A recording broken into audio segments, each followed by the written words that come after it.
Whew. What's good, everyone? We got two special, two special hosts. Let's go, y'all. Today's a special day. Today's a special day, huh? TC, Oddsney, What's up? you already know. Please, special host, introduce yourself. Hey, my name's Elon. I'm just here to hang out for today. Be a host, co-host. All right. So today what we're gonna be talking about is voting. Elections is coming up, Yes. and it's time to, vote, the power of voting, and talk about social issues. We're gonna have two activists coming, dropping gems. Yeah, we definitely ready for this, but we always got to give an introduction.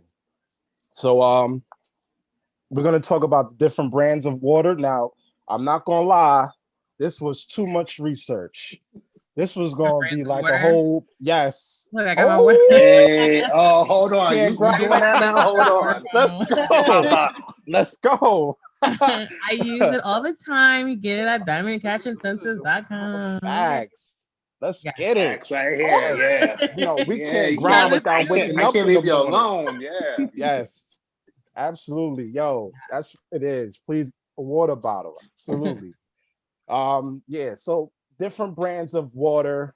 So I'm not gonna bring too much of it. I'm only gonna give like a brief summary of this because it'll take a whole podcast for this.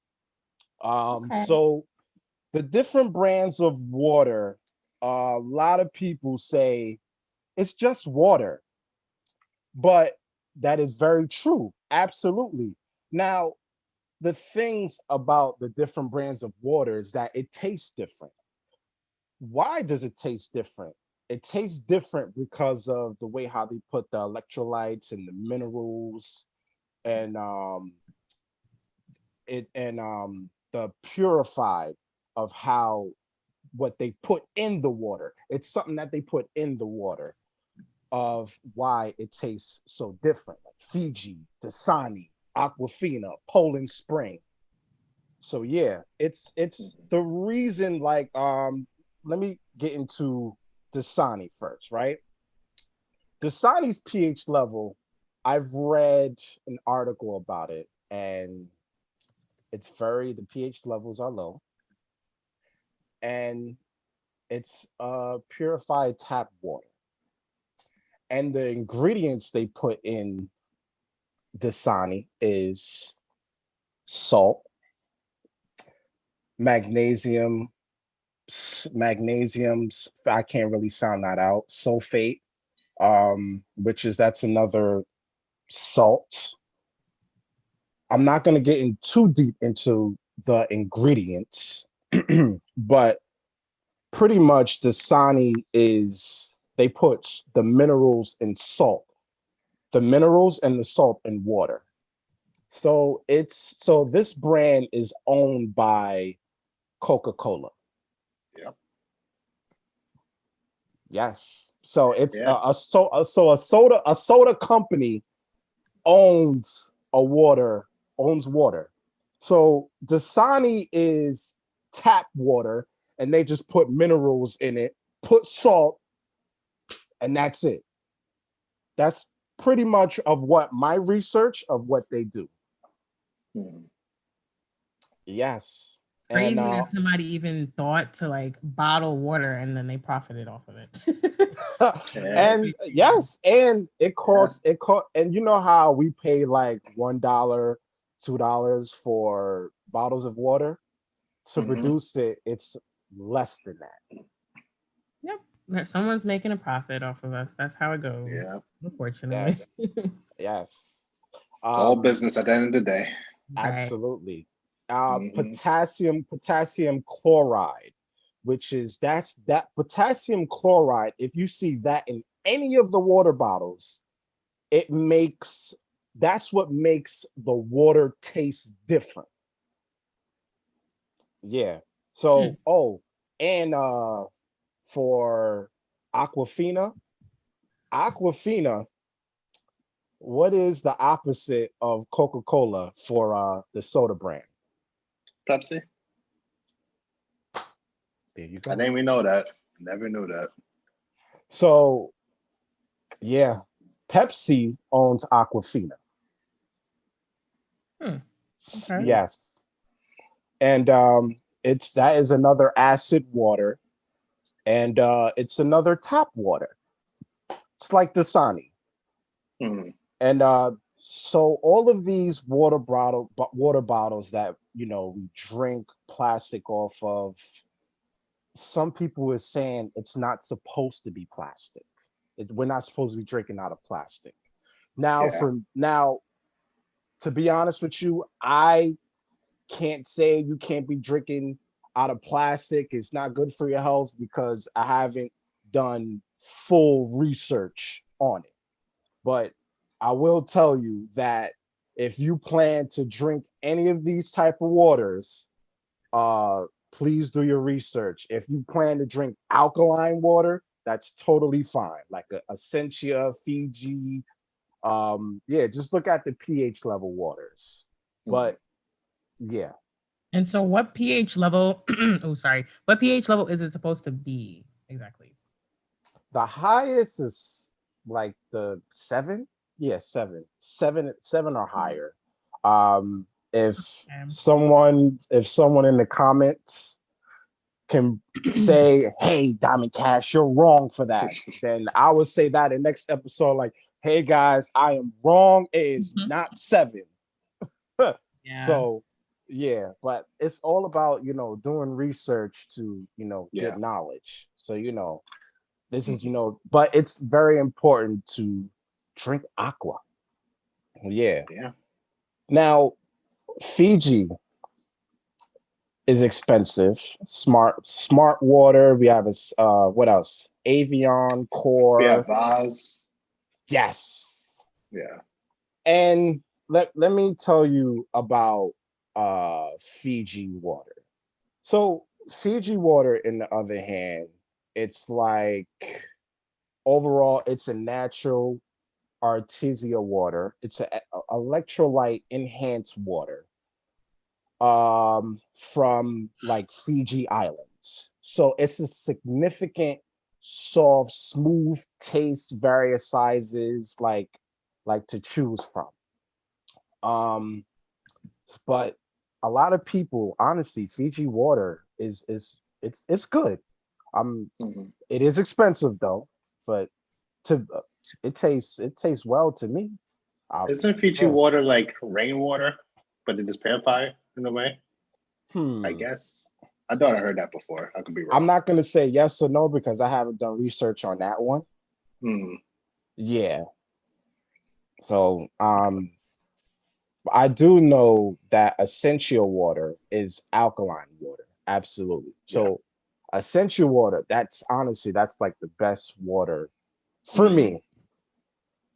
That's my to-go water also. So Yes. yeah. So it like it's free from contamination. It's free with metals, fluoride, macroorganism, bacteria, alkaline electrolytes. It's a 9.5 pH or higher.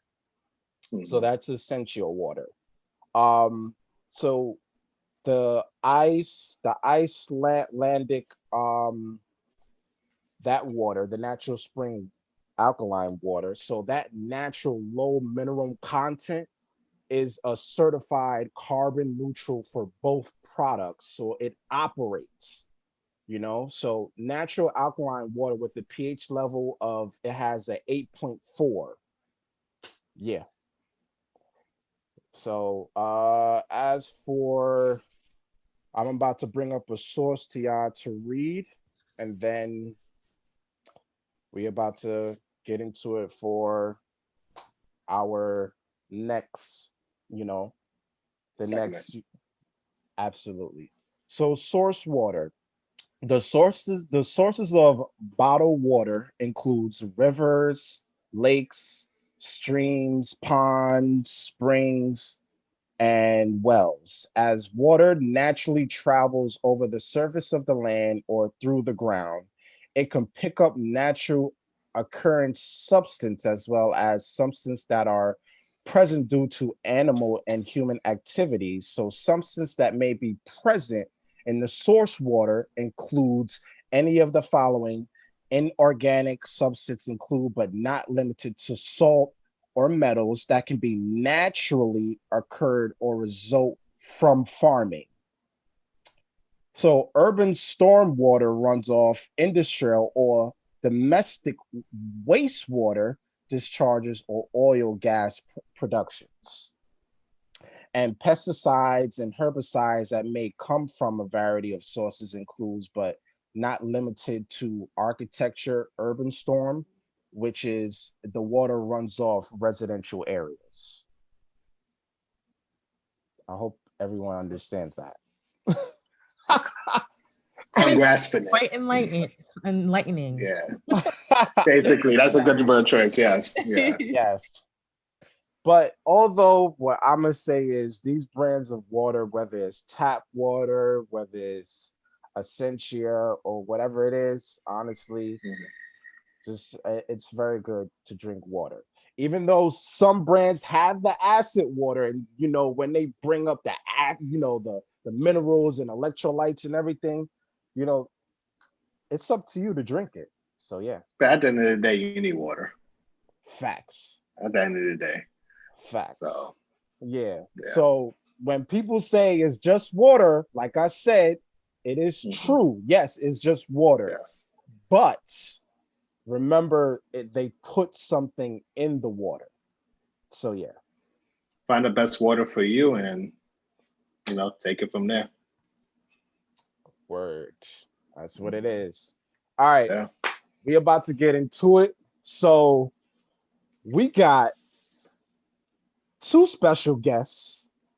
And since voting, shout out to everyone that is early voting. Matter of fact, facts. Yes. Thank you so much for voting, because Yes. you're Making a affecting difference. yourself, you're affecting me, you're affecting Mhm. everybody. So that's Yes. Yes. Yes. And I just want to say, this is very important for us. Very important Yeah. for us. Like, I'm not gonna this is very serious. Even though people don't choose who to pick the candidate when the start, but still people, what I'm trying to say is the people didn't choose Joe Biden. We know that. The Democratic Party picked Joe Biden. But that's Yeah. for for when our guest, shows up Mhm. and drop gems on them. So yeah, let's get it. Let's bring our special guests, everyone. We got two special guests in the building. We got, please, yo, today it's very important, and we got two activists. Please introduce yourself. Who are you? Starting with Jamel. Good evening, everyone. Happy Sunday. Hope all is well. Happy to be here with all of you. My name is Jamell Henderson. I am a community organizer and a four-time graduate of the City University of New York, pursuing my Doctor of Education in Community Partnerships and Leadership at the College of Staten Island. Truly happy and honored to be here with all of you. Let's get it. Let's get it. Hercules. How y'all doing? My name is Hercules Reid, and yes, that is my real name. Blessed to be here with you all. I'm currently an assistant for the Deputy Borough President, working at the Office of the Brooklyn Borough President, Eric Adams, where I have an opportunity to take my activism into governmental space and continue the agenda of the people as much as possible. Outside of that, like I said, I'm a community advocate here in East Flatbush, Brooklyn. and just love what I do and happy to be here again. Let's get it. Let's get it. Nice. All right. Nice. So this episode is really going to be about uncomfortable conversations to, a lot of people, and we're going to really talk about social issues, the importance of voting, and first off, we ask questions to you two guys, I want to congratulate you for being such a leader and being the person you are, and and just bettering your community, and Black Lives Matter. Facts. Yes. I just want to congratulate you guys, seriously. Word. So first, please tell us, Hercules, this is the first question for you. What Talk about the census, and why is it so important to benefit the people? So I don't mean to be that person, but if you can give me like a couple seconds, I'm about to transition. I just got to my house. And I Sure. want to make sure I'm in a better place before I start that. All right, that's no No problem. problem. Okay, so Jamel, we're gonna get into you.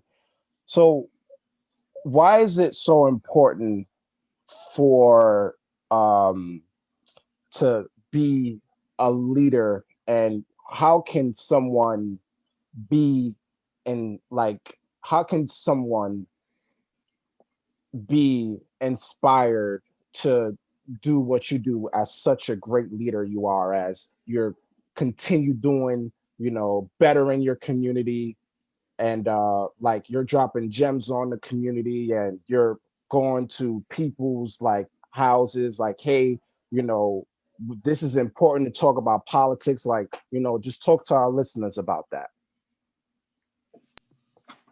Great question. And simply put, just be yourself.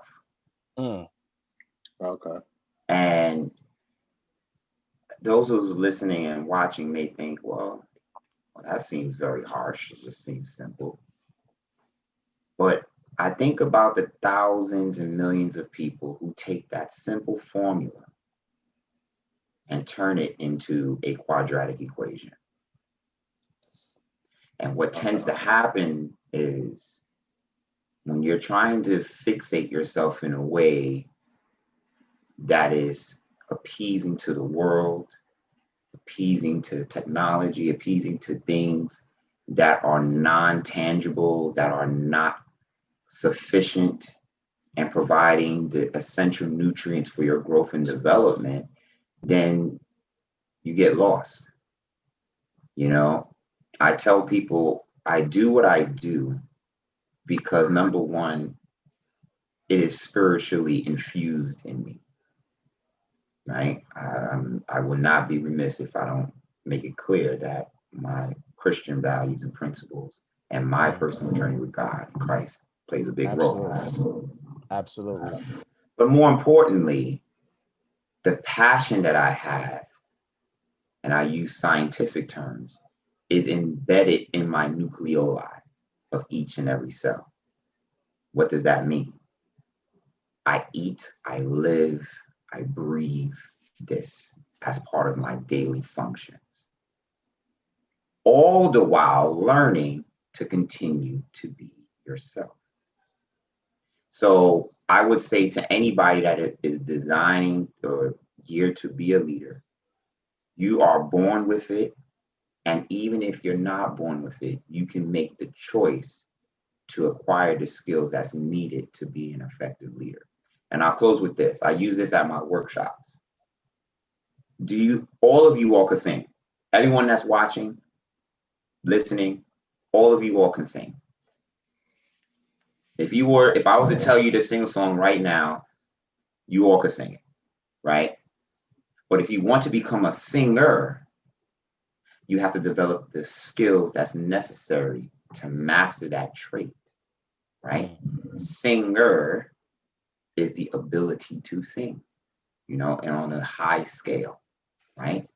All of you could sing songs, but if you want to really master that craft, you got to acquire the daily attributes that's needed.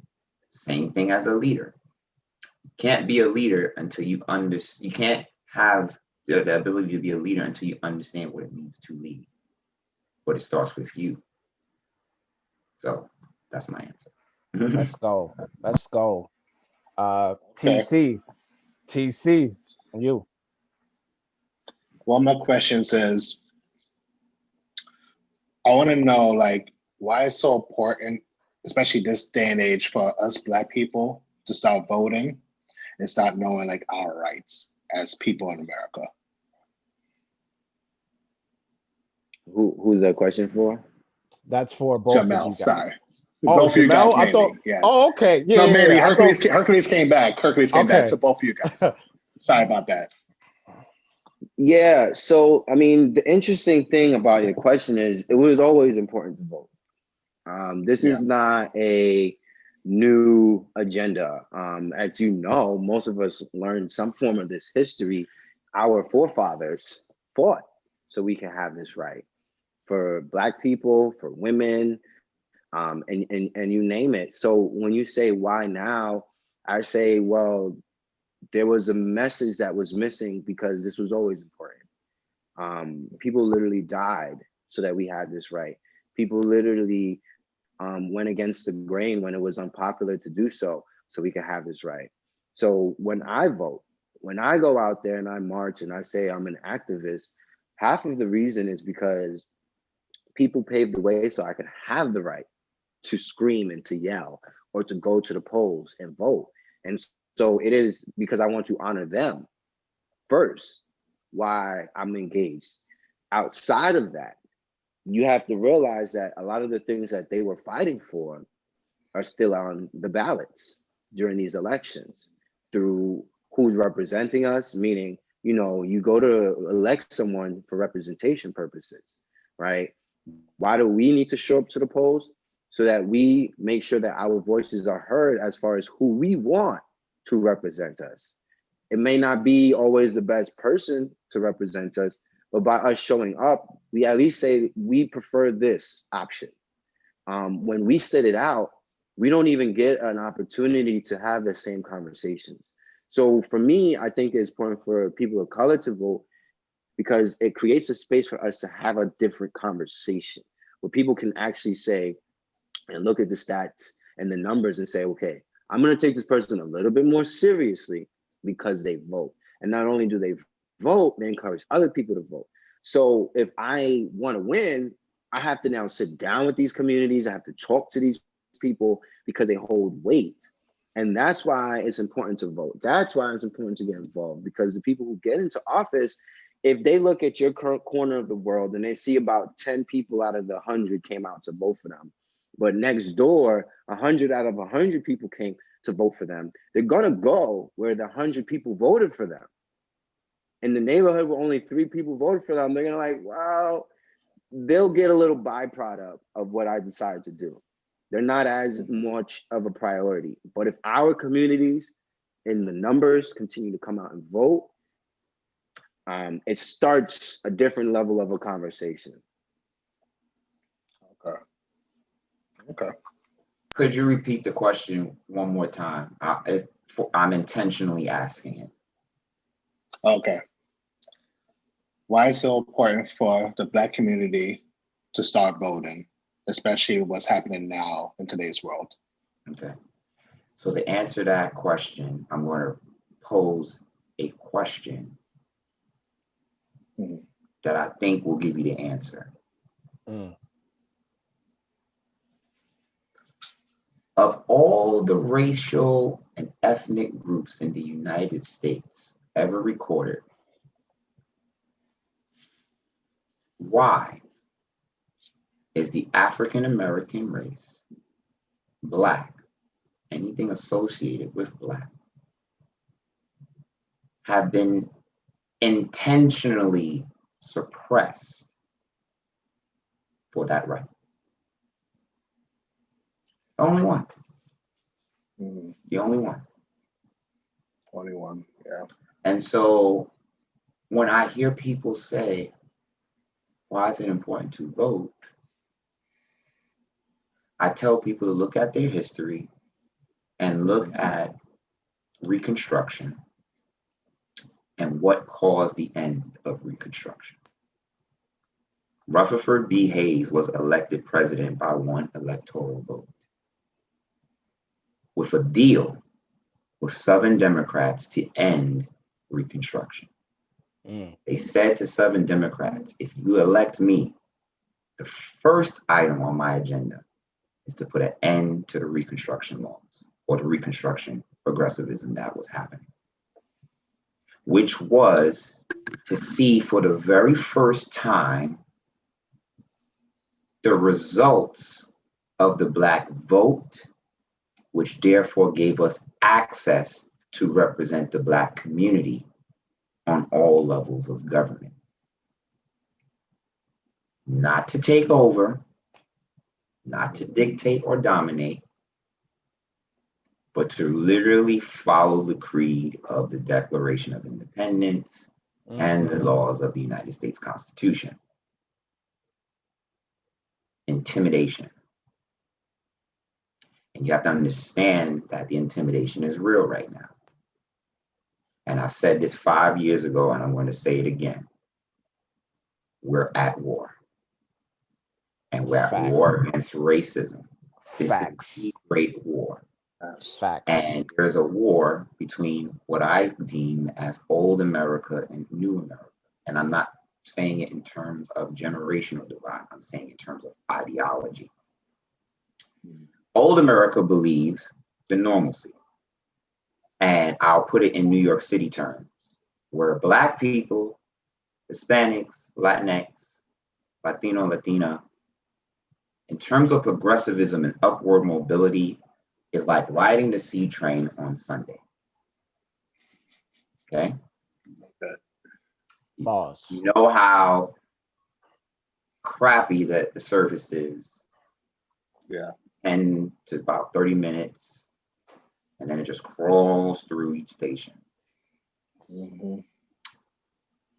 White and others associated with white in terms of ethnic groups are on the A train at normal service. They don't have to worry about any service changes. They don't have to worry about any detours. They get to each and every stop via express. Now, how does that turn into policy? Well, when whites and those associated with that racial ethnic group need to see change happen, it quickly goes through the legislative process.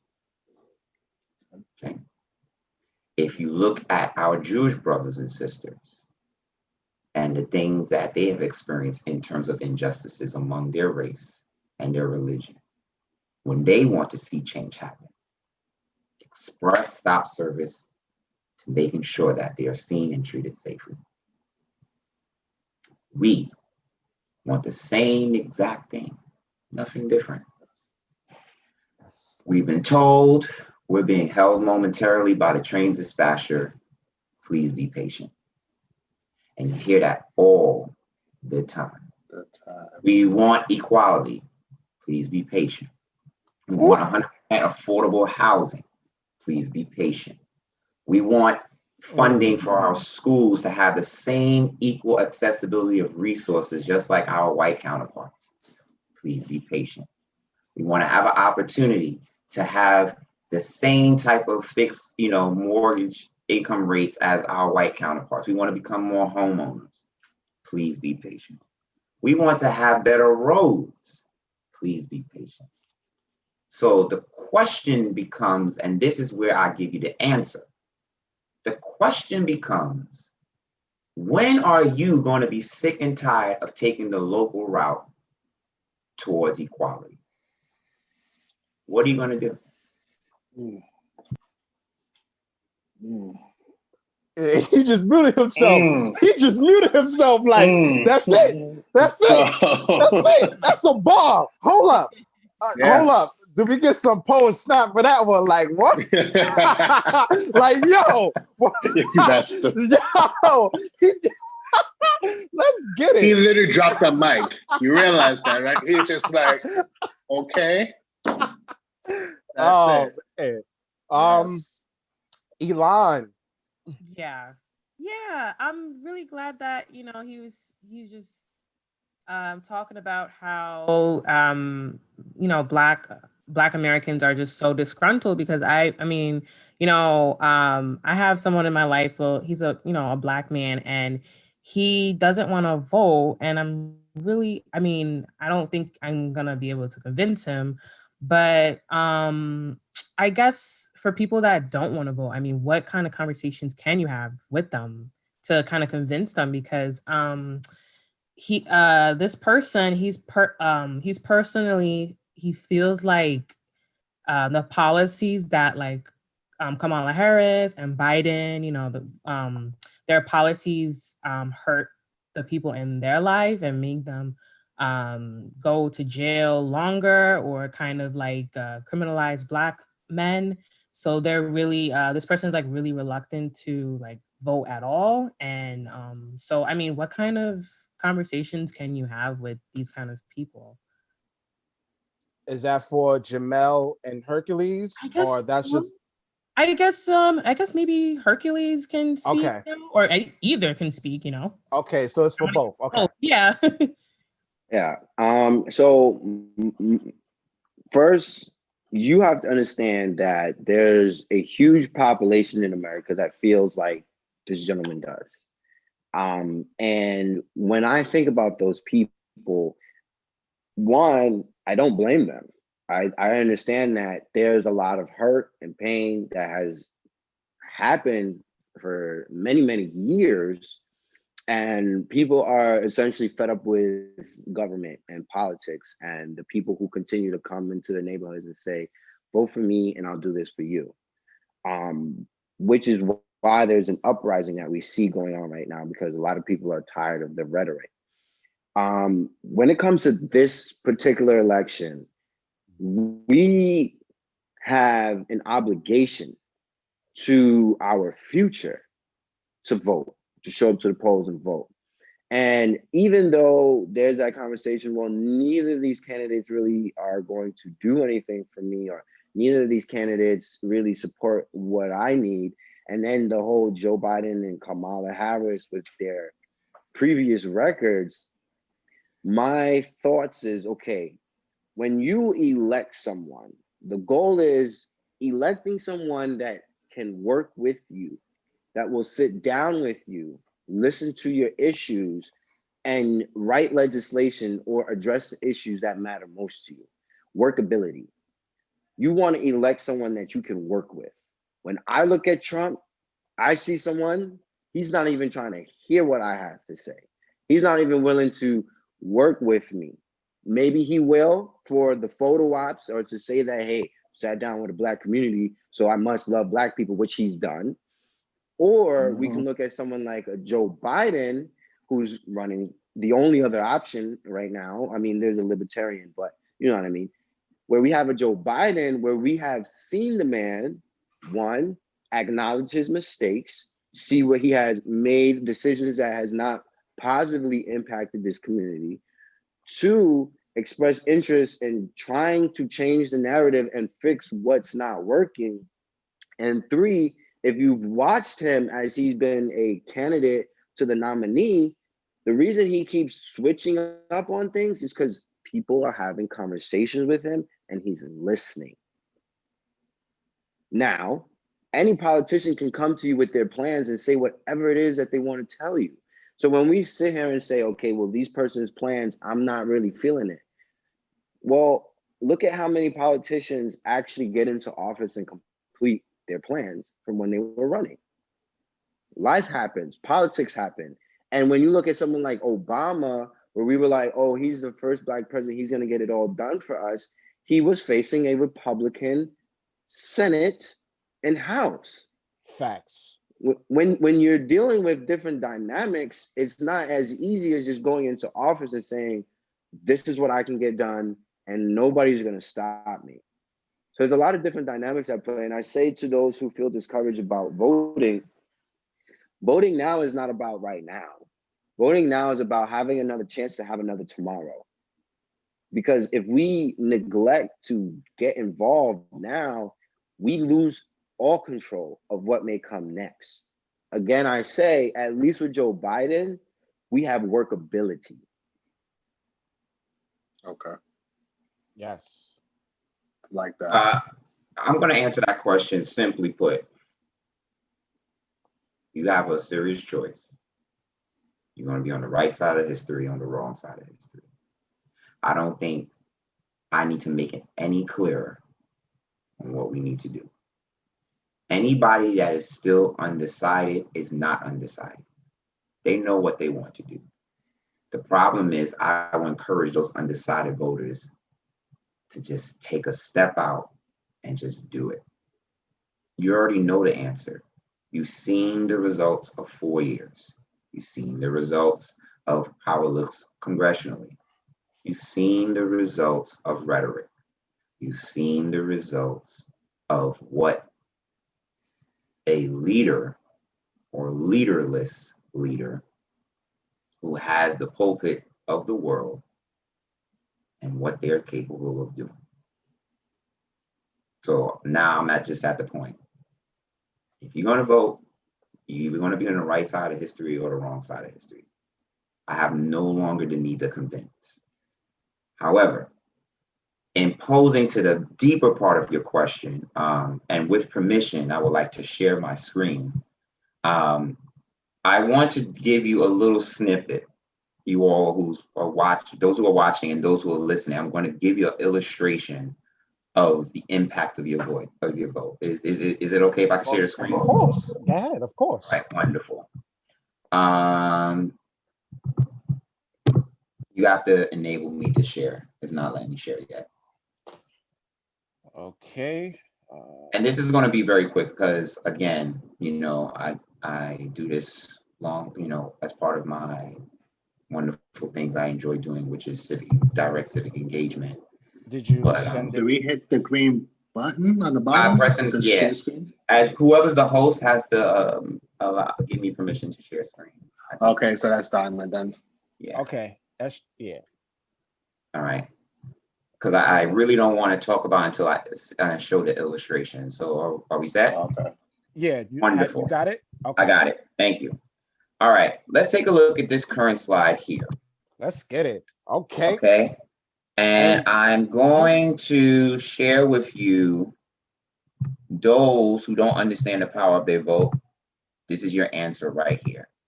And the question becomes that my brother and I constantly use, what are you pretending not to know? Right? Because that's what you're doing. You're pretending not to know something. And it doesn't help in these situations. So when you hear people say, or activists like myself say, all politics is local, I want to just ask you all, what do you hear outside of Hercules? What do you all hear when you hear all politics is local? What do you hear? Senate, House of Representatives, City Council. Okay, cool. Yeah, all right. Pretty much, yeah. So obviously this is a map of the United States, right? This is our country. Yeah. Wonderful. Within the United States, we're located in the Northeast region, right? I'm looking at it from my perspective, right? We're located in the Northeast region. These are the main states, right? Within the Northeast region, we live in the state of New York, right? You're with me so far? Yeah. In the state of New York, we live in New York City. In New York City, I live in Brooklyn. If you live in Brooklyn, we're your respective borough. Within that respective borough, I live in my neighborhood. And within my neighborhood, it's me. When you look at this screen and you use this in the same way as an earthquake, where is the greatest impact? In the center, right? When you look at it from a scientific perspective, what is the centerpiece of a cell? The nucleus. So, if you look at it from that perspective, then look at this from this perspective. We get so caught up on the top level. We focus on the federal level of politics, and that's super important, especially in this election. I will not discern the fact that everyone should be voting in this federal election. That energy that we're seeing outside, nearly 100,000 plus voters in New York City, over 58 million people have voted early to show that they're not playing in this election. Beautiful. I say to everyone that's watching that has voted early and you're ready to vote, I'm proud of you. But here's where we mess up. After the federal election, we forget about all these important races. The same energy that we have for the federal level, we don't have for our state leadership. We don't have for our city leadership and our local leadership. So because that energy is lacking, you have people that come in and impact your life and impact your livelihood because they know that you're not focused on the local level of politics. So when I tell people who are undecided and who feel like they don't want to get involved in politics and voting, take a walk around your community. Take a walk around your community. If you live in Harlem and Harlem was gone, if you live in Bed-Stuy and Bed-Stuy's gone, ask yourself, who allowed this to happen? Right? And what are you going to do about it? Because you have the power to change it. Okay. Now, Jamel, I want to get back to, because there's going to be people listening to the audio only. Just want to touch base on, can you tell the people like the graph of what you showed, and just tell the listeners, because I've seen the bottom, it's you and the community board. Can you just tell, just for the ones that's listening to the audio? So those who are listening to the audio, I'm gonna keep it very simple and simplistic. How does the policies impact your household? Starts with you first. You, household, whatever that consists of, single, family, the morals, values, principles. Then expand outward. How does the politics affect your block? People that live on it. Expand outward some more. How does it affect your neighborhood? How does it affect your borough, your city, and your state? The power of state government is where you get the greatest impact of policies. What happens on the federal level, you won't feel the effects. But I guarantee you, if this governor was to say, oh, I'm imposing another tax, a COVID tax, and somehow the tax bracket is much higher for low-income families, but is much lower for the wealthy, you got to ask yourself a question: why am I not paying attention to that? If you have a disgruntled mayor like we've got, a pathetic excuse of a mayor, and you're tired of the bull crap that's going on in your city, you have to ask yourself, what am I going to do about it? I'm gonna give you a very good preview. Y'all ready for the preview? Watch this. New York City 2021, Endgame. Endgame. You saw Avengers Endgame, right? Yeah. Yes. New York City has the opportunity for the Endgame. And those who are listening, we all have 37 opportunities to elect everyday people to be a part of the council that will be responsible for a $90 billion budget that could put an end to police brutality and injustice, that could put an end to gentrification and provide true 100% real affordable low-income housing, that could put an end to the disgruntled resources and mismanagement of resources that impact Black and brown schools versus our white counterparts. That could put an end to the tuition for the City University of New York. Y'all not hearing me. That could put an end to the infrastructure injustices that are happening in our community. That could put an end to the climate injustices that are happening across our city. Y'all still not hearing me. That could put an end to the electoral laws and the challenges that are taking place before us. Do you understand what has been presented before us? So that same energy that we have in electing a new president, the people of the city of New York need to have that same energy, because we're going to be electing a new chapter of our city. What are you going to do? And I don't mean to prolong the question, but No, we did start this on the basis of the justice system. I think it was mentioned that the gentleman, he felt like Joe Biden, Kamala, is attached to a justice system that locks up Black people. Something else we want to share is understanding that in even that process, the president didn't lock that person up. The senators, like Joe Biden, back when he was in that seat, he didn't lock up those people. Federal judges, Supreme Court judges, appellate judges, local surrogate judges, local civil court judges, the ones that sometimes end up on the same ballot line as a president, as your state elected, as your city elected. These are the people where the judgment goes to them to make decisions. So if we're also disconnected from voting, we can't support local judges who will make that decision when that Black or brown person is in front of them and they're faced with a decision.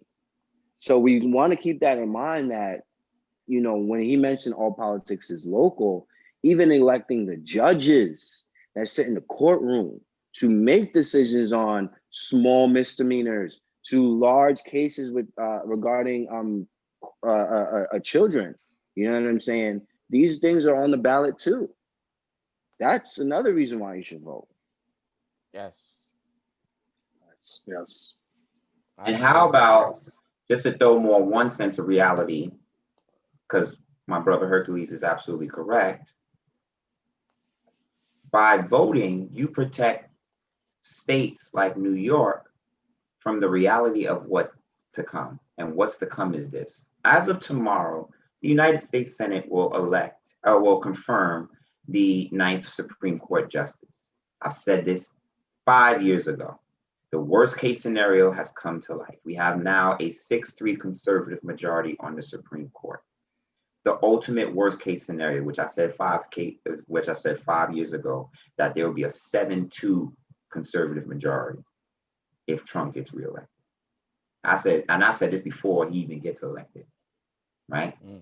So what does that mean right now? And everybody should be mad as hell right now. Roe v. Wade, the Affordable Care Act, DACA, the 13th, 14th, 15th Amendment, Brown versus Board of Education, Voting Rights Act of 1964-65, Civil Rights Act of 1964, the Immigration Act of 1966, and many other countless federal policies could immediately be overturned by the Supreme Court. They don't get real in that. And again, what are you going to do about it?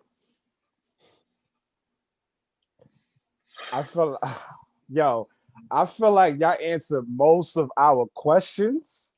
Honestly, it just went back to back. Yeah. And I just want to mention one thing, Jamel. I really appreciate that that PowerPoint you just showed us. I like how you broke it down point to point. I just want to say that. Now, I want to get to. I want to get a little bit into the Green Party, the third parties. Why is it that for them they don't get as much power as the Democratic Party and the Republican Party? Can you please talk a little bit about that? Jamel, you got this one. The answer is simple. They're not listening to the ears of the people, right? Same thing. You see I tell people there's a great awakening that's happening in this country.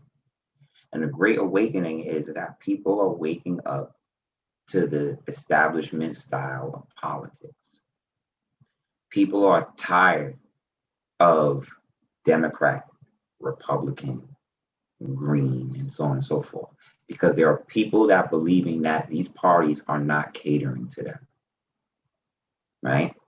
And so when you have third parties like the Green Party, the Libertarian Party, the Independence Party, and so many others, the question is, how serious are they in really trying to enroll people into the vision, right? And I'm going to answer that in the same way I encourage those who are going for their dreams. Like, how serious do you want it?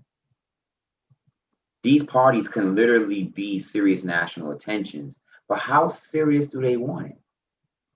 How uncomfortable these groups or these entities are going to be when they are able to be in the space where all they have to do is just listen, versus, oh, I think I know what's right for Black people. I know what's right for the LGBTQIA people. I know what's right for our men and women in the military. I know what's right for children in foster care. I know what's right for the cops. Just stop and listen, right? And I think the answer to really developing parties, because this goes back to Diddy's quote unquote party that he's trying to do. People are doing things because Black has always been trendy. Always. So people are hopping on the bandwagon, right? From our white allies and spies and flies to those who see this as, I'm gonna get mine while it's hot. Diddy has been one of those people, right? And the fact of the matter is, again, I'm throwing it back out to the audience. If you're serious about making change, you want to start a party. Well, I don't care if it's called the Party for Black Lives. How serious are you going to be willing to do the work? Because the difference between the two-party system and those party systems is that the money has been so infused historically for centuries. So that's old. When we talk about old money, that's old money. But there's opportunities to create that new generational money in a way that can be solvent for all of us. But the question is, how serious you want to do it? That's my answer. And just to tag on to that, because I agree with what he said, you know, it's not easy. Like, first of all, getting elected isn't easy. And now when you talk about getting masses of people to shift from one ideology over to another, it becomes even more difficult, right? Because we live in a world where what is consistent, what is hot, what are people talking about? And in this country is Democrat and Republican, right? When you think about the third party system, as Jamel said, are you willing to do the work to educate people on what your party does? What does it stand for? Who are your candidates?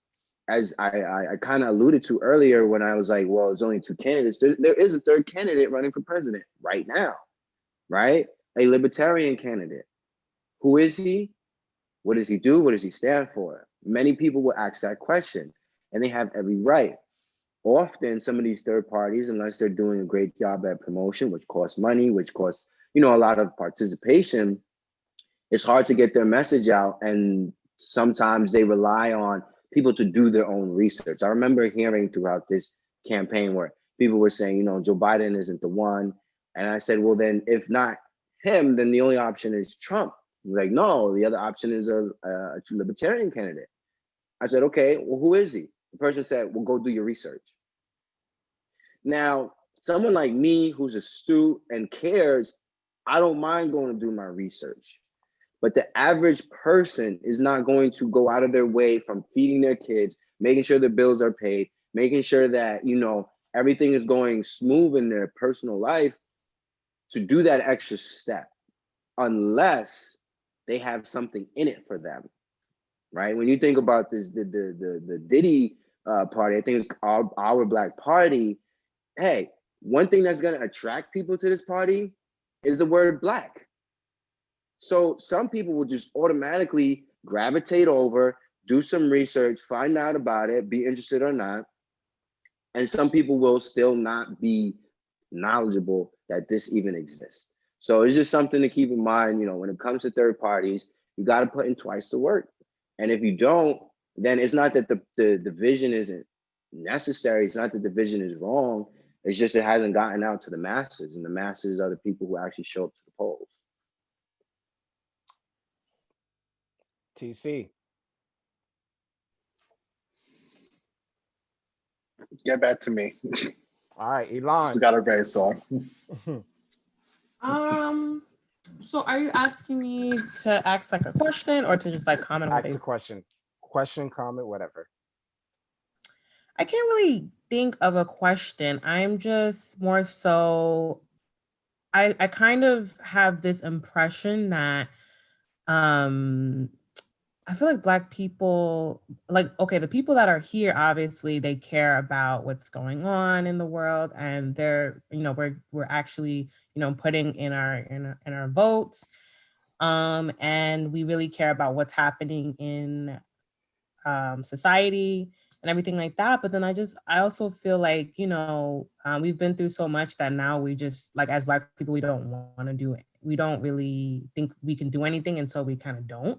So then I kind of feel like, although we do get bullied, I would say relentlessly we get bullied. And, I just feel like other people get bullied too, but they fight back. So I just feel like, well, why can't we fight back? But fight back in a way that is effective, And I just wish that we could find a way that is effective rather than, I mean, I agree with protesting, but I feel like, is that effective? Is that gonna make the higher ups care? So that's my only issue. I just wish that we all came together and like thought of something that we could do. It's not a question, but Okay. I think it is a Interesting. question. yeah. I think it is a question because you asked, why can't Black people come together on what Yeah. matters most to us, and why aren't we, you know, doing certain things? And when you were sharing that, something actually came up in my head during the Occupy City Hall. If you guys were kind of following this Black Lives Matter movement, defund the police movement, you know that during a certain time period when they were voting on the city budget, folks took to City Hall and said, "We're not leaving here until they pass the budget and defund the police." Now, during that time, I remember being out there, looking around, seeing a lot of white people, seeing sprinkles of Black people, but I didn't question where are my people as much as maybe others. Someone came to me and says, "Well, where are the Black people?" Mind you, this person wasn't even Black. Where are the Black people? Why are they not out here for this cause? And what I think people have to keep into context is our reality as people of color. We are afraid. We live life in fear, right? One, of the police. So certain things, certain movements, you have to go as a Black person saying, like, I don't care if I get arrested.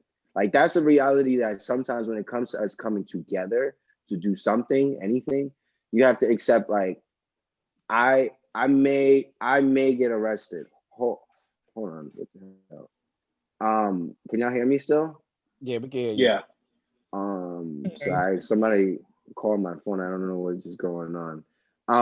So you have to understand that, one, we're facing pushback from reality, and then when we look at, as well as this movement, a lot of people that we were seeing were still able to be outside, right? Where we had to continue to make sure our families were fed. We maintained the job that was keeping, our electricity paid. And then we also have to look at the history where in the past where we have come together and built Black institutions and establishments. they've been burned down. We've been like you literally look at it and you name it, even down to the voter suppression conversation, where across the state right now, where Black people are trying to mobilize the masses to make their voices heard, people are plotting and doing things that are making Black people like, my life is a little bit more worthwhile than taking a risk of getting arrested or ending up in an altercation.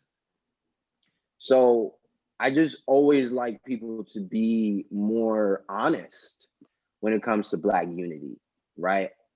For decades, for centuries, they've been doing everything in their power to make us feel like we are more vulnerable when we're together. Whether they put the Black man against the Black woman against the lighter skinned Black woman, where, you know what I mean? Like, there's so many angles that society continues to attack us and make us feel like we have to kind of enter into these certain spaces where we're not unified. It's unfortunate, and I know that there's people like myself, like Jamel, and many others who this is something that we take seriously and we're working on fixing. But, you know, there's history behind that question and a lot of trauma. Can I give a different perspective?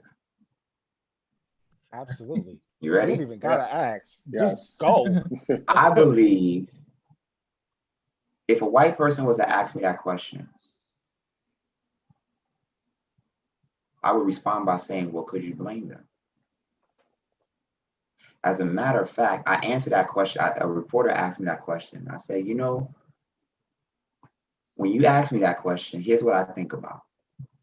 I know I'm putting my leadership, gifts, talents, my power out there. You know, I consider myself one of the generals in this great war, right? Okay. And I do what I'm supposed to do. And when I come back home from the battlefield, I see peace in my community. I see Black children running around. I see Black brothers smoking weed, laughing. I see my elderly, my seniors, my grandparents sitting around enjoying nature. I see the typical hood arguing. I see speeding cars and everything like that. And you may say to yourself, well, that sounds like chaos. No, actually, that sounds like an everyday peaceful life. Because while they're going through their struggles, the additional entity that they don't have to worry about in that moment is racism, is police injustice. So when I'm out there doing what I'm supposed to do, it's for them to rest. I do believe that Black people should have an opportunity to step back. But also have people like myself who will continue to aggressively put in their face that you want to pay us what we owe. It's just as simple as that. And in addition to that, it's really about taking direct civic engagement to the next level. I've been saying this ever since I ran for office. I need more of us to step up and run for office. You want the answer? That is the golden answer. You want to run for city council? Listen, show people that we deserve to pay you $150,000 a year. You want to run for state senate or state assembly? Show us, and you ready for change, show us why we, the people of the state of New York, should pay you $160,000 a year. If you want to run for Congress and you sick and tired of what's going on in your community, show us why we should pay you over $180,000 a year. Okay? In other words, if you're not going to step up and do the job, then be appreciative of the peace that you have, because people like ourselves are doing the work for you. In other words, there are 4 tiers of people that I say is unfortunate in my community and many other communities. You have what's called the woke, right? That's the top one. That's us. We know what's going on. If you ever been and seen a massive choir, right? There's the massive group of choir members, and then there's a group of solid members in the front. That's us, the soloists, right? But we can't do it without the people in the back. One hand supports the other. The second tier is those what I call the lukewarms. They're about it, but they kind of, wishy-washy. It's like that nasty, salty spill in your mouth. Like, all right. You're not too sure, but they can be useful, right? But there's an opportunity to kind of sway them in, right? And then there's the third tier, which I call the unfortunate ignorant. Because it's unfortunate that despite everything that's going on, they're still choosing not to see an opportunity to change or to step up and do something about it, even though you have hit rock bottom. Because I used to, you hear this expression, there's no other place to go but up. No, that's not true. You can stay your behind right there. A lot of people stayed at the bottom of the bucket. They don't want to go up. They're comfortable there. That's why I say that's part of the unfortunate ignorant. But then you have a new term, and I want to give a shout out to my boy Chris for this one, which I have used, and it's very important, is the unapologetic ignorant. Those are the David Camerons and all the cooneries that, if you can get an old school grandma belt, you just gotta wear them out. It's just like, I don't need to talk to you. Like, you need one of those Sister Maybell, you've been bad during Holy Communion, and when we get home before you eat, I'm tearing that ass up. Excuse my French, but it's straight up. It's just straight. Because they are unapologetic in their negligence in choosing to be ignorant. You get what I'm saying? They're intentionally doing things to poke the bear. And the sad part is, while they're doing all of that, the Lannisters is looking at them like, look at them, they're doing my job. And I get to rock the golden hair, the blue eyes, and get to reign over King's Landing for decades to come. And again, I'm giving these illustrations of scenarios going back to the question, what are you going to do about it? What are you going, listen, hold on. What are you going to do about it? So I don't know how much time we have for you guys, but I feel like I have Black Lives Matter social issues that I want to ask y'all questions also. And man, it's like, just shoot your shot, bro. We here now. I have one question. Speaking of like people who's very ignorant and don't want to know better, I was thinking like, is it smart nowadays to start teaching kids about like the politics, the right way, not the whitewash way, but the right way around like, let's say middle school age. So for the generations ahead, that'd be, let's say the word woke, understand what's happening to make a difference in our community now. Let me ask you a question. Let me ask you a question. In elementary, middle school, high school, college, they teach you history, American history, French Revolution. You know what I mean? They take you all across the board. This is a question I'm really asking the world right now because it just came to my head. Would it not be more productive for society to teach civic engagement to kids versus social study history? That they teach that one is watered down. It's not the true history of any of these places. And in the end of it all they have is knowledge versus practical information that they can take with them every day. Yes. I believe that they need to, in the curriculums, absolutely, in the middle school, as well as elementary, have civic engagement courses that not just teach you about the history, which is important, but also tell you how to be engaged, what that looks like, and projects. Look at the youth who rose up. It was 2020, 2019, all these years is jumbled in. But for this climate conversation, they're paying attention at those ages. They're awake and curious at those ages. So if we're feeding them, we're talking to them, we're engaging with them on these issues, from judges to city council to community boards to all the things that, again, Jamel referenced when he said all politics is local. When they get of age to vote, to run for office, to be engaged on a campaign, to work for a non-for-profit that addresses issues that they care about, they're not at square one where it's like, well, I got to learn everything now. Often, most of the people that don't turn into voters when they're of age is because they don't know what's going on. I use myself as an example.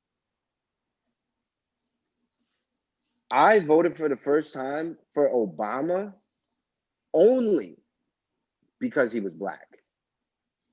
It wasn't one of those things that was like, oh my gosh, it's a presidential election. This is my civic duty. I have to vote, and I have to always vote. Before that, I can't even sit here and tell you every single time that I did go and vote. Because for me, there was a disconnect. And that's why I understand people with the disconnect. I'm sure all of us were at a stage at some point where it wasn't as important as it is to us now. And for me, time, availability to get, I mean, there were so many easy things that I was able to use to not go and vote.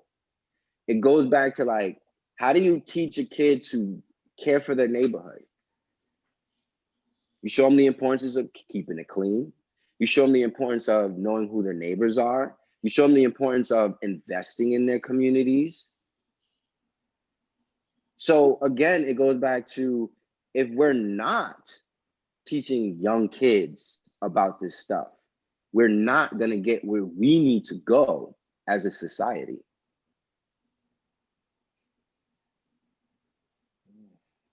Okay. Let's get it. Okay. That's straight bars right there. Yeah, that's facts. So I wanna get into, all right. So I was gonna jump into the electoral college, but since we're talking about the system now, I want to ask you, if you're having a conversation with someone and he tells you that there's no such thing as systematic or systemic racism, and you're having a conversation with him, or what would you say to this person telling you this? You ready? First thing, tell me where you live. Get him. Get him. Wait, but it's much deeper than that. It's much deeper than that, because this is where you get the answers. And I'm gonna give you a demonstration. Let's say this person lives on 65 Central Park West, Upper West Side. Beautiful, upper income neighborhood, right? And he says, take a walk with me, right?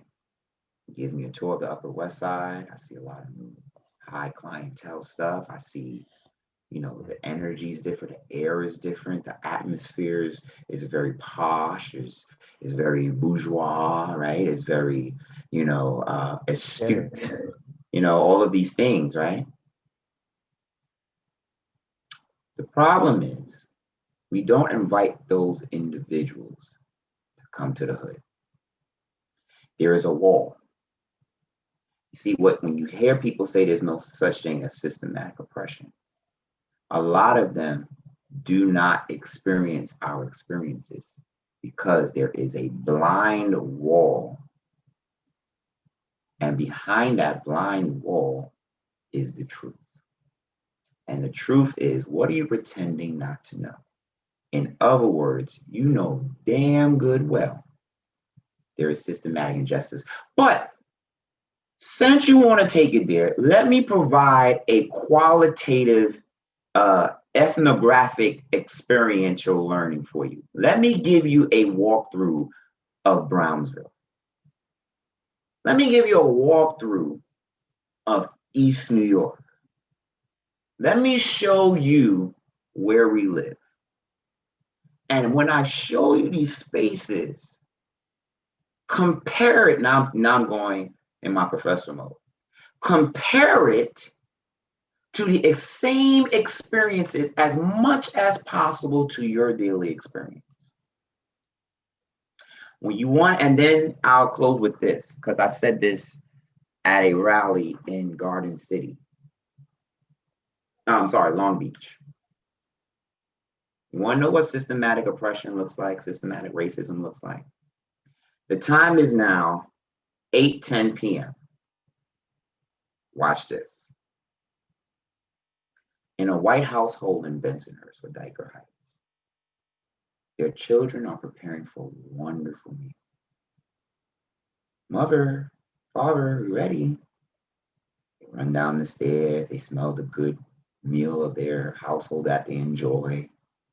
They sit around the dinner table, they say their respective grace, and they eat.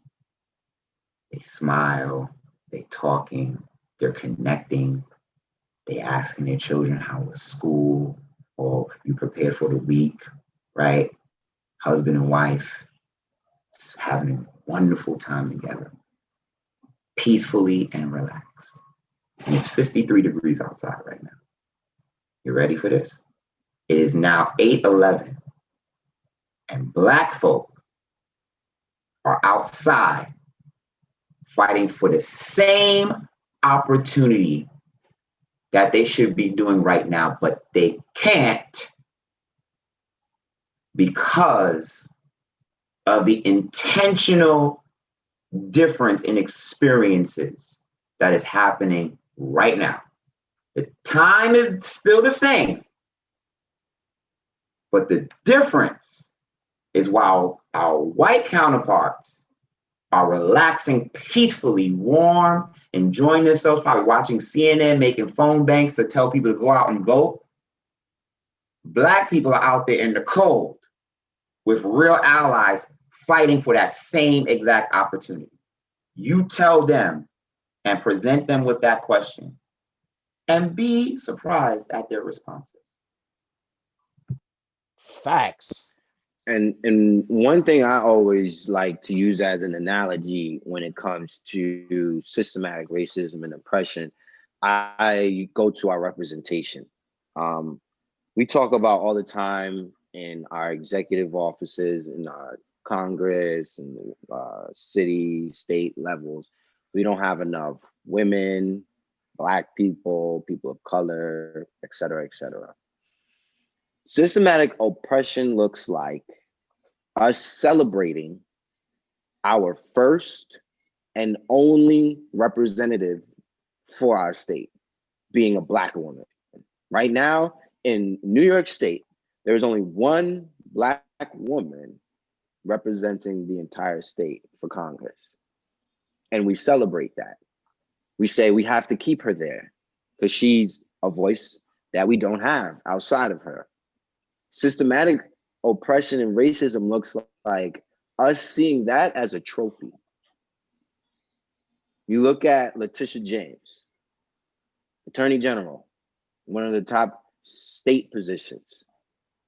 I believe she fits in the category of first woman, Black woman. That's a celebration for some, and for others, it's like, what do you mean she's the only the first? Why is it only? Well, because obstacles have existed that barred this from being a reality for so many who may have tried before. Then we look at someone like Shirley Chisholm, who ran for president. She didn't win, but she built the narrative of it's possible. So when we look at a Kamala Harris, all these years later, she's the first person to finally get to that stage and that level again as a Black woman. We ask ourselves, well, what stopped the rest of the folk? So where we celebrate the accomplishments and see them as life-changing, we have to realize, like, no, this should have been normal and been normalized a long time ago if there were not systematic oppression. Again, executive boards and corporations all over the United States of America. There's a reason that people have made a decision to keep people of color off those tables, out of those conversations. And now, because they're being forced, because people are writing laws and putting in diversity clauses saying you got to have at least one Black person and one this and one that. So they're fulfilling requirements now in these industries. And we're still saying, well, this company is now more diverse, right? These are ways that we're still dealing with the same thing, but it looks different. And and I just want to remind people, like, we have such a long way to go before we get out of this conversation, even if for some they don't realize it. So can I'm gonna do some pushback, only because in this explicit nature, and because I taught this course, I taught my students in the spring that we got to stop using the term people of color. We have to. I taught a course called Racial and Ethnic Politics at Brooklyn College. And each ethnic group has its own respective journey. When you put us all in one lump sum, it's like saying, like, we're all part of one cohesive unit when we all do not have the same experiences. When I hear that, and this is not against you, but it's a personal frustration, because for so many years, and I've proven this in my syllabi, okay, articles that have proven that when the African American race is at the forefront for injustices and fighting for equality, the other racial ethnic groups benefit from it. When you say in terms of communities of color, you're putting everybody in that same assumption. So affordable housing for communities of color, that means Asian, Irish, Italian, what other, right? These different all communities, right? And Black folk, again, a little bit of that piece of pie. But because these terms are so liquid down in a way that it shows what I call de jure a systemic way of putting us together, even though we're not equals, you get terms like diversity and equitable training as these masks that skates around the reality that is directly impacting Black lives. And it goes back to the status of where we started. So when you hear people say this is a binary conversation, we didn't make it a binary conversation. We didn't do it. But every time we fought for hours, and I can prove it with my work and articles and scholarly journals to back what I'm saying, other racial ethnic groups received the same benefit. So when I go back to saying that it's so important for the Black community, I'm explicitly saying the Black community has to have the same energy and being mad that we're paying $160,000 to people who are screwing us over. And we've proven that this past June. 8 establishment candidates, meaning people that focus on power and not the community, who believe that they have to kiss the ring of certain people in order to get money, because money equals voice for them, versus them having their own voice, which talking to the community because they don't want to do the work. So therefore they're pretending not to know that if I don't do right for my community, the community will not do right for me. And we've proven that. We've woken up Brooklyn in a way that everyday people are stepping up and showing their authentic selves. And I close with this. In 2016, whether you agree with the country's decision or not, the country wanted the continued wave of authentic leadership. This current president, whether you agree with him or not, I strongly disagree with him. However, at the end of the day, he was himself. And that's why people rock with him. Trump is a New Yorker. He has that same grit. He uses it wrong, but you see how he moves. This is how we move as New Yorkers. We take control. Yo, you ain't gonna tell me what to do. What? You gonna tell me I can't tweet? Imagine somebody telling you, seriously, this is how we, like, those who are watching in other states, this is how we move in New York. I've done it. We've done it. When we come in, we take control. Bump what you heard. If you're fired, next, let's keep going. right? We point people out. We make people feel comfortable. We say what we mean. We say what's ever on our minds, right? We don't care. He's proven that way. Again, he's using it in the wrong way. However, because of that authentic leadership, guess what he does? Look at TC right there, looking amazing. The president of the United States pointed to me. It's over. Look at that man. Oh, he's look at Diamond. Oh, that's such a beautiful name. I mean, look at him. He is a diamond. Can everybody show him some love? What is he doing?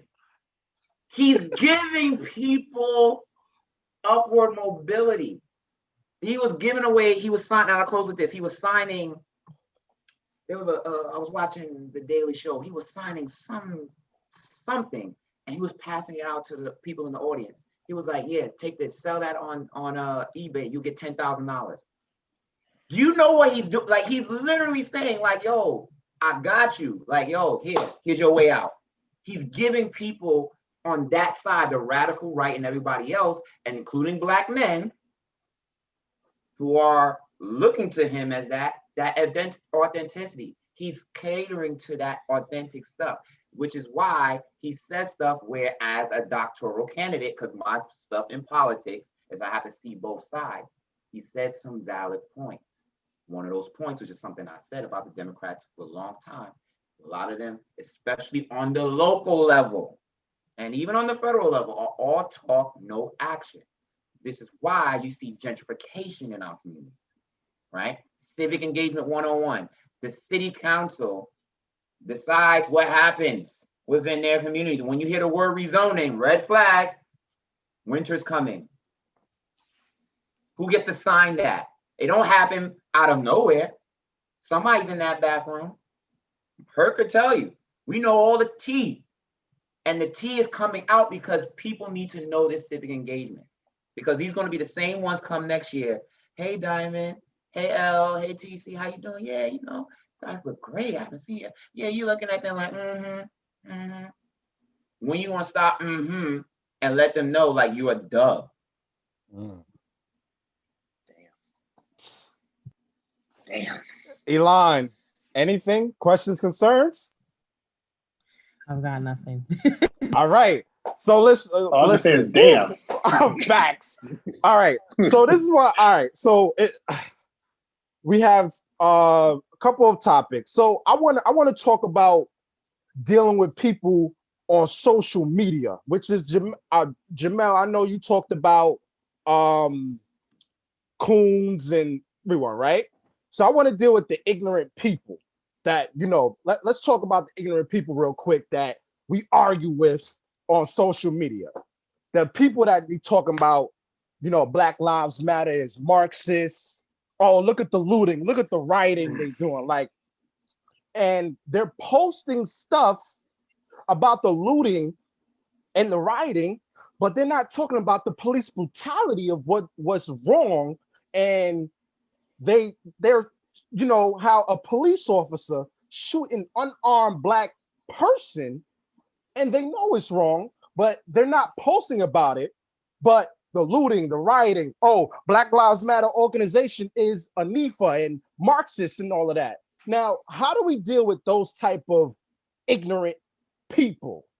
How to deal with that? Oh, not and not to mention also, the ones that switches the subject.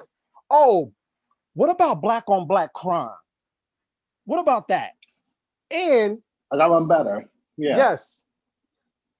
All lives matter. That's all I'm just gonna say that. Yes, that's absolutely.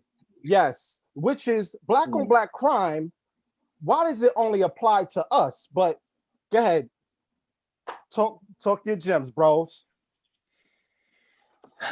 So I think that's probably one of the hardest conversations when it comes to explaining why I don't even like to use the word Black on Black crime. I don't even, to my brother, I know you wasn't coming for me, but I don't even really like to use the word persons of colors either. But you realize that society very quickly normalizes words and terms, and sometimes you get caught up in using them and referring to them. But I look at it just like anything else. First of all, there is no such thing as black on black crime. So I say this to the folks. There is no such thing as black on black crime. And I heard someone say this, I'm trying to remember the name of them, but they said it very well. It's called proximity killing. If you are in an all black neighborhood and you're dealing with what you're dealing with, crime, violence, success, black people around black people, so whatever's going to happen is going to happen within that sector. Just like if I go into an all white community, the violence that's happening in the all white community is proximity to who's in this area. Can't control that. So that's one. Two, poverty breeds crime. You cannot take one without the other. Very rarely do you find a rich person or a person with means or access. Let me stop myself, because you got a lot of rich people committing crimes. But you rarely find the majority of well-off people committing the same crimes as people who are poor. People who are black have historically been in poverty, fighting for scraps, literally. Black on black violence looks like two black people who have nothing to eat trying to get to the same garbage can to get food out of it. If one man pushes the other man out the way to get the scraps in the garbage, do you call that black on black crime? Or do you call that people out here trying to get something to eat for the night?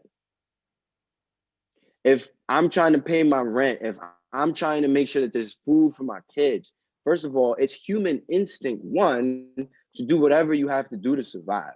What that looks like, sometimes you don't look at color. You look at getting results. Finding the resources that you need, again, to survive. So I always want to have the conversation with people to think about what they're saying when they talk about black on black crime. What resources do people have in this particular neighborhood to not be committing crimes, to not be starving? The other part of your question is, how do we address these people on social media when they talk about these things, when they bubble the whole Black Lives Matter movement into Antifa and all these other crazy ideologies? My thing is in any movement, you have all types of people. In the Black Lives Matter movement, you have all types of people. You have people who, they're so angry, their way of releasing anger is to burn down, to burn it all down. Some people, they want to go out there and just say what they have to say, get it off their chest, and they go home. Some people don't want to do either of those two, and they want to get elected, or they want to go to where the real work is happening, and they want to make their energy and their voices heard at the tables where policy is being written for these communities. None of them are wrong, right? Because we need all levels of agitation in the process of getting what we deserve, because people aren't listening. If people were listening, we wouldn't have some of these issues. We wouldn't need certain levels of agitation. So when we talk about lumping everybody together, that's like saying, because I'm my father's son, I have to go and do what my father did as a lifestyle. I'd be like him. You may assume it because I grew up around him and he was the influences that I knew, but I could be my own person. And I think very often we always like to lump people into groups instead of seeing people for who they are and what they're doing. I've realized that on social media, you cannot sometimes argue with people. You can't go back and forth, because you find yourself responding to almost what we call ignorance. and people that are not really willing to listen and to have a real honest conversation. For instance, so I can let Jamel share his piece. And I was almost hit by a car in Times Square during a rally protest for a gentleman, Daniel Prude, who had mental health issues, and instead of them sending the support he needed to them to deal with it, they sent cops, and the cops ended up killing him. So was just out there, support, solidarity. I myself was not doing anything to create negative energy in the space. It was all positive. It was always about marching for justice. I almost got hit by a car. I went on to Twitter. I didn't go on to Twitter. Let me change that. Someone put the video on Twitter of the car almost running us over. I think I responded like, oh my gosh, that was me, until I saw this video. I didn't know how crazy the whole situation was. More people said in the comments, why were they in the street? What were they doing? They were antagonizing somebody. You know what I mean? There was more people telling me what I did was wrong and I almost deserved to be hit by the car. Then there were people saying like, dang, this was wrong. And it's like, if I spent my every moment responding to each of those people and telling them why they're messed up for their perspective, would I really gain anything?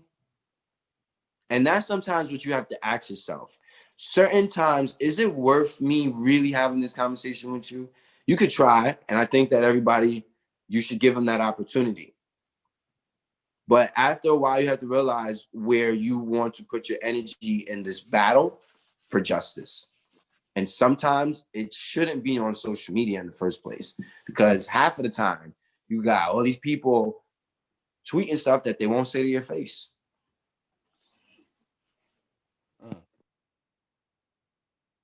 So I'm going to answer that with a very, I think, simple question. And I'm going to present it intentionally as a writing assignment, because that's the best way. I love doing what I do, right? Because some people got to really be taken to school. So those who believe that all lives matter and that, Black Lives Matter is, a hoax or it's far right, and that, what about black on black crime, black on black violence? Okay. I'm going to read a few things first. Number one, we hold these truths to be self-evident that all men are created equal, that under certain inalienable rights, among them are life, liberty, pursuit of happiness, right? We, the people, in order to establish, ready, a more perfect union, establish justice, ensure domestic tranquility, provide for the common defense, promote the general welfare, and secure the blessings of liberty to ourselves and posterity, do ordain this Constitution for the United States of America. Ready? Amendment number 13. Neither slavery or involuntary servitude, except as a punishment for crime whereof the party shall have been duly convicted, shall exist within the United States or any place subject to their jurisdiction. Amendment number 14. All persons born or naturalized in the United States and thereof, I'm abbreviating, right? And the subjects thereof are citizens of the United States and of the state where they reside. Let's go to the 15th Amendment. The right of citizens of the United States to vote shall not be denied or abridged by the United States or by any state on account of race, color, previous condition of servitude. The question that I ask is, for those who say all lives matter, prove to me that these words are a daily consistent effect on all lives. Prove to me that of all, we hold truths to self-evident that all men are created equal. Prove to me that it applies to all lives consistently, not just by policy, consistently. And when I say consistently, is meaning that you get to walk among the land peacefully, no matter what race, color, or creed that exemplifies the laws of this Constitution. If you can provide me that, I will publicly recognize you and thank you. But because I know that's not going to happen, you have your answer. Let's go. Let's go. Elon, any questions? No? All right. All right, TC. TC, you're on mute.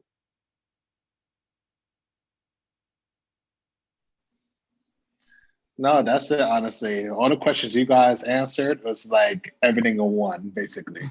So with your permission, because I feel like I don't like to close out with next steps because I did a lot of talking. I provided questions, immediate action. Immediate action steps. Number one, we have done a phenomenal job. I believe Hercules, who you could share the numbers, a little over 100,000 as of tonight, maybe over 120,000. I'm sure we'll get the number of people who voted early in the first 2 days of our historic early voting time in the state of New York. We need to have that every single day. We have from now till November 3rd. Let's shatter records. Let's shake the damn room. Get on them lines. Yes. I want y'all to wait on them lines. I want people who have voted to go back and encourage people to stay on those lines. Clap it up. Play some music. There is nothing in the Board of Elections law that says, well, as long as you're not within 100 feet of that polling site, game on. I need my Black churches to be out there, provide chairs, pray with the people, encourage the people. As they're getting closer to that 100 feet yard space, cheer them on. Treat this election cycle and going for it like it's a doggone amusement park and you get ready to go on nitro. Yes. I need you to continue to consistently put this energy into it. Knock on doors. Tell people they can't vote. Oh, y'all got cars? Carpool. These are stuff that we have done. Do whatever it takes to get people to the polls and be consistent about it. And then second step, 2021. There are 37 opportunities to change the city council. It can finally be truly the people's council. I need 37 people who are hungry to make the difference and step up because there's going to be establishment candidates that are ready to take back this power. And the last step is to begin to seriously look at your community and ask yourself the serious question. If you're sick and tired of this, what are you going to do to change it? Those are my 3 action steps. All right, let's get it. All right, so four more. All right, so I have 4 more questions, 4 questions, and then we're gonna close the podcast out. Let's talk about the electoral college because I feel like that's important to talk about. So last election, Trump got elected because the electoral college. Now, you guys can tell me I'm wrong. So Hillary, a lot of people were saying Hillary was supposed to win, but it was something that Trump did that made the electoral college pick Trump. So not why, but talk about the electoral college and like, because Hillary did win the popular vote also. So can you just please just touch on that? Yeah. I want to let Jamel kind of go through that one because he definitely has good historical lens. But one thing I do want to say for our listeners when it comes to Trump winning, it kind of goes back to every other conversation we've been having tonight. It's all tied in the sense that systematic oppression and systematic am I saying this word right? Disenfranchising, Jamal, what? Disenfranchisement. Yes, of people. But Jamel, can you expound? So it's very simple. Again, going back to the question, if all lives matter, then why is there intentional gerrymandering, right? Because I don't want to, when you look at the numbers, right? Somebody, you mean to tell me in the one country that exudes democracies, the people by 7 million, 8 million, 2 million, 4 million can decide who the next president is. But because of the political structure that is intended to suppress the direct vote, and because the electoral vote is based upon the congressional lines for each state, which is why if you look at the census, which is super important, right, the next 10 years will impact that electorate. So currently, the state of New York has 29 electors, okay, which represents the 29 congressional districts, right? If we lose population, right, and the numbers change, right, whoever's in power gets to redistrict those lines in a way that's beneficial to the current political power that's in charge, which 9 times out of 10, unfortunately, due to the intentional voter suppression laws, is the Republican Party. And if you look, you can Google search it right now. A Republican senator literally said, we do the gerrymandering because we, the Republicans, feel we know what's best for the country. So you got your credible evidence that they're saying we're doing this because we think we know what's best. Again, the question becomes, what are you going to do about it? Yes, yes. All right. 3 more questions. So what? So even though I feel like you answered this question already, Jamel, but I feel like I gotta ask this question. If Trump wins this election, what is next for people? Ooh. If Biden wins this election, what is next for people? So where we have to be as a people, as a society, is this is a 24/7 job. We can't let our foot off of the gas. Why? Because when we do, we end up with presidents like Donald Trump in the White House. He's a direct correlation of people who sat back and thought things was cool. So whether it's Trump in the White House, Biden in the White House, Kamala Harris in the White House, Mike Pence in the White House, Jamel in the White House, this doesn't stop. One, we have to look at who is next going to be elected. Our local elections, as we keep saying, all politics is local. So just because we have a president that we may or may not like, that may or may not support our ideas and our agendas, we have local city councilmen, mayors, governors that actually also directly impact our lives. And if we don't have those representatives lined up, stopping things from happening from the federal government, for instance, we could look at the conversation of immigrants and immigration, right? Places like New York, due to leadership, has been very supportive of the immigrant community, making sure that they have support while they live, right? My parents came from Jamaica. So I know that we need leaders that care about the immigration conversation. Now, when Donald Trump and the federal government was trying to, put a heavy hand with ICE and into the school system, you guys heard a lot about the conversations about certain cities becoming sanctuary cities where they decided we weren't going to give certain information to Trump, even if it wasn't the top leadership and the execs. Local elected officials were out saying, like, we won't let anything happen to this community. We will protect you. So when you ask what happens after a president is elected, we got to go and continue paying attention to what's happening in our local elections. Who are we electing? Do they represent our issues and our needs?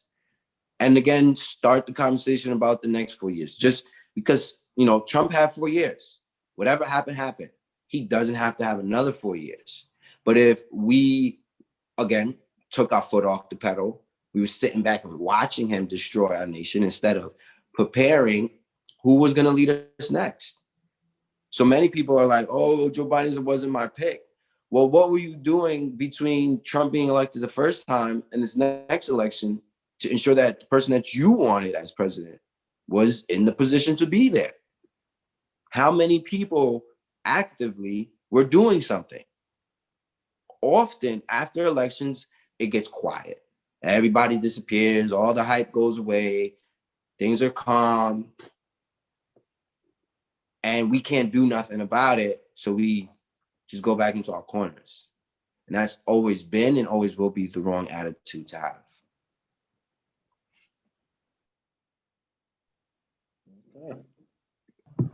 That's, yeah. I say the answer is very simple. What do we do? The powers any powers that's outside of, that's not written in the United States Constitution, is pretty much game on for the state. So if Trump wins the federal, the people take back the states. When the state legislature, you want to give Trump hell, give the country Democratic state leadership. Give the country Democratic. As a matter of fact, how about this? Give the country real progressive everyday people that's going to use the root word in progressivism, progress. And progress is not an offensive word. Let the people give this candidate and this person the space to know that he is going to have hell to deal with because he can't get shit done on the state levels, because you have elected governors that are making it very clear we do not have to exude that law, or we do not have to participate in that law. You want to give Trump hell? You make sure that you elect judges that are going to make sure they stand for you in the duration of the next decade, or 14 years, depending on the severity, depending on your state. That's what you do. If Joe Biden wins, you continue to put that pressure, because we're holding you even more accountable, because you came with a way out and we're going to hold you to it. And so same way, I will call him out just like everybody else. And the last piece is, you got to be continuing to be consistently committed to change.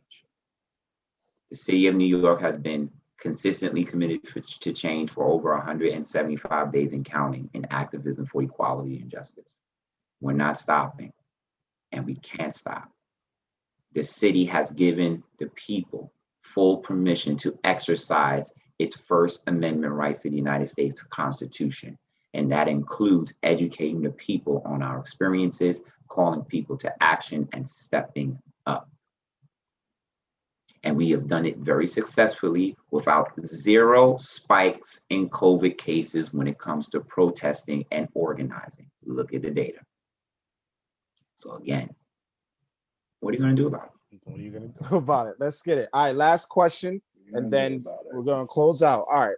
So the last question is, what is your final thoughts for the people that is listening? And what is your social media? Oh, and Hercules, specifically for you, explain the census. Yeah, so I guess I'll start with explaining the census as a kind of closeout. So in all that we've been saying, our governments are run, represented through different means and through different avenues. The census, one, provides federal money to our states and local governments to then provide money and resources to our local communities, the ones that they represent. It's understood that a local rep understands the community more than, say, someone dealing with the nation, right? You assume. So you have congressional seats, which Jamal was just talking about. With the census, it says, okay, because we have this amount of people, say, we'll use small numbers. In this area, we have 10 people. With those 10 people, here is enough resources to feed, to give them the education, the roads, and all of the things that the public, those public people tend to use. Here's another community. They told me 20 people live here. So we're going to give them enough funding for 20 people so that they now can survive as well, and enough representation. When we think about the census, a better way to think about it is we can be undercounted, but it's hard to get overcounted. What does that mean? If I'm in a community of 20, but 10 people fill out the census, we're only getting resources for 10 people. So that means out of that 20, 10 people will not have food, not have education, and not be able to travel, and not have access to good healthcare. Like, it's deeper than that, but think of it on those simple levels. So our hospital systems, public, think about public means taxpayer money. It means available for the public consumption, which is why when we have conversations about people having access, why am I paying the same taxes but have access to lower quality of healthcare, for instance, or lower quality hospitals? Some of it goes back to the census. In certain communities, because there's more residents, the government's giving more money so their hospitals can keep up with the number of people. If here I am in Brooklyn and they think we have, say, 1.8 million people, but there's really 3 million people. Again, you have to it's simple math. I'm not going to give you what I don't know you need. So when we were pushing for the census, and what happens is these are time frames of 10 years at a time. Like when this America was created, one of the things they said is the people need to be counted so we know how to provide the resources. Again, I'm not using the exact terms, but I'm giving you the general ideas. So every 10 years, they have this count to make sure there's an accurate giving out of funds.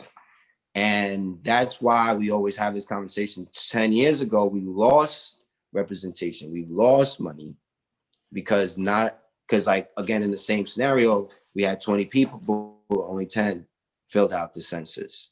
So that's why we were pushing so hard to be counted 100%. We looked at the number 50 and said, well, let's get over that part because that was what we did last year. But that's a horrible low bar. If we don't get to 100, we will always lose. Because, for instance, if Florida or Texas or any other state gets counted more people than us, again, the resources will go over there. And so on and so forth. It will be distributed. So we will always lose no matter what, even if we do better than the years before, if someone is also outperforming us. So these are things that now we're going to have to look out for because the census is now over. They're tallying the counts. And we're going to, in real life, for some of us, get to see what this looks like. Because remember, for some generations like mine, 10 years ago, what was the census? I might have heard of it, but now, these years later, I actually can see in real life how it's going to impact us. They're going to redraw lines, districts are going to shape and shift, and money will then also flow into communities differently. And we'll get to see in real time what that looks like. And we encourage those who, like me, were never paying attention to start actually in real time seeing that. Because over the next few years, next year specifically, they will redraw the lines based on these new census numbers. And Jamel can go into deeper what that means in the field of the political world. Well, now elections will change. City council people that will run next year will have to run again, right? So over the next 4 or 5 years, we're going to be having an election every single year because of what's about to change. So I want to let Jamel kind of chime in because I know he has also more perspective on the census piece. But that was in a nutshell the census. I actually want to say, well, Herc has been very passionate about it. Everything he said is spot on. But here's what I will say: 2020 is done. I'm going to challenge the incoming state and city leadership. Prepare for Project 2030, starting now. You want to get to that 100%? We now officially have 10 years and some odd months to make that happen. And I'm looking at the elected officials and those who are running for office right now. Again, back to the question. The city of New York had a low poor turnout in the census. The state of New York probably had a low poor turnout with the census. What are you going to do about it? I can't stress Final that. thoughts. Final thoughts. That's it. That was the final thoughts. That's it. Let's get it. Let's get it. Thank you. Oh, social media. How can they follow you? Yeah, so my social media, most of my platforms, you can find me at HERCULES_Reid, REID. That's Hercules Reid, my first name and my last name. As they say, you can Google me. I'm very findable. I made sure of that because I think it's important that people know what I'm doing. People know how to join what I'm doing and get involved right here in Brooklyn, or find out what I'm doing and replicate it in their own communities.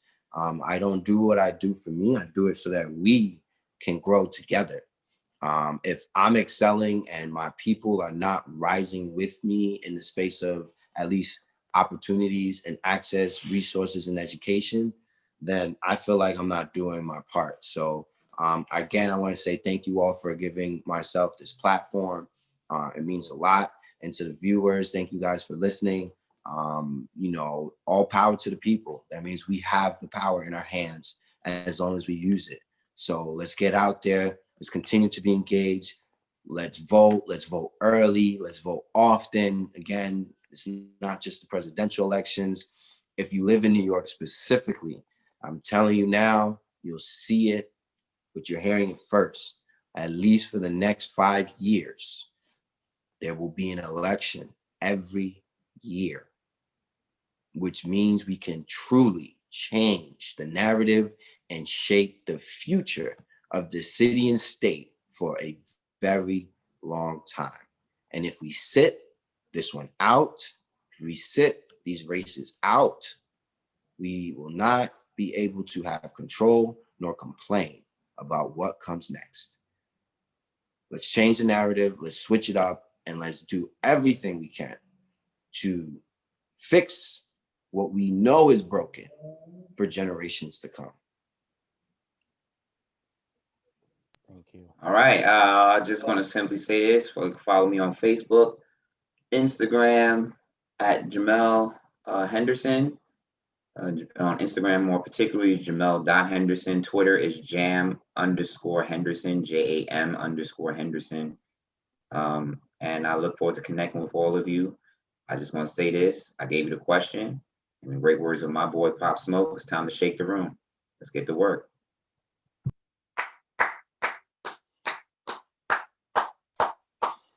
Thank you guys. Thank you so much. Thank you. I see. I knew y'all was going to drop gems on them. Listen.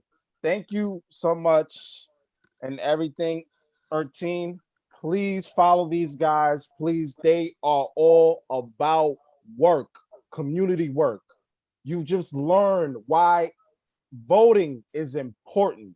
Let's get it, y'all. Yep. Thank you so much, guys. Thank you. Thank you, guys. Thank you so much. Thank you. Thank you. Have a good night, all. All right. Good night, guys. Good night. There you go. TC, All right. thank you so much, guy. All right. We out, y'all. Peace. Later, guys.